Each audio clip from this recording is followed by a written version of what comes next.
बघा, परवा दिवशी 2-3 दिवसापूर्वी उबाटाचे संजय राऊत यांनी आमच्या नेत्या, शिवसेना नेत्या नीलमताई गोरे यांच्या विरोधात अतिशय चुकीचं एक वक्तव्य त्यांनी केलं।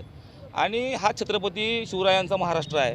छत्रपती शिवरायांच्या महाराष्ट्रामध्ये महिलांचा सन्मान करायला या ठिकाणी शिकवलेलं आहे। पण संजय राऊतला या ठिकाणी देवानं अक्कल घालावी आणि म्हणून त्याला जोडे मारायचं आंदोलन या ठिकाणी शिवसेना पक्ष धाराशिवच्या वतीनं आम्ही आज केलेलं आहे। संजय राऊतनी जे वक्तव्य केलेलं आहे अतिशय चुकीचं वक्तव्य केलेलं आहे, कारण त्यामुळे ते महिला आहेत, त्यांनी भान ठेवायला पाहिजे बोलताना आपण कुणाविषयी बोलतोय। त्या काम करत असताना देखील त्या महिला आहेत आणि महिलांचा सन्मान करणं हे आपलं कर्तव्य आहे। आपण काहीतरी बोलतो, आपल्याला मीडिया या ठिकाणी आपल्याला हायलाईट करतो म्हणून आपण मीडियासमोर रोज सकाळी उठून आपण जे सकाळचं कोंबड्याचं एक आपण हे करता बाक मारता, त्या पद्धतीनं रोज काहीतरी उठायचं आणि बोलायचं आणि मीडियाचा TRP मिळवायचा, अशा पद्धतीचं कृत्य संजय राऊतांनी थांबवावं। छत्रपती शिवरायांचा महाराष्ट्र आहे, अशा पद्धतीच्या पुढच्या काळात वक्तव्य केला तर राऊत साहेब तुम्हाला धाराशिव जिल्ह्यामध्ये आम्ही बंदी करू।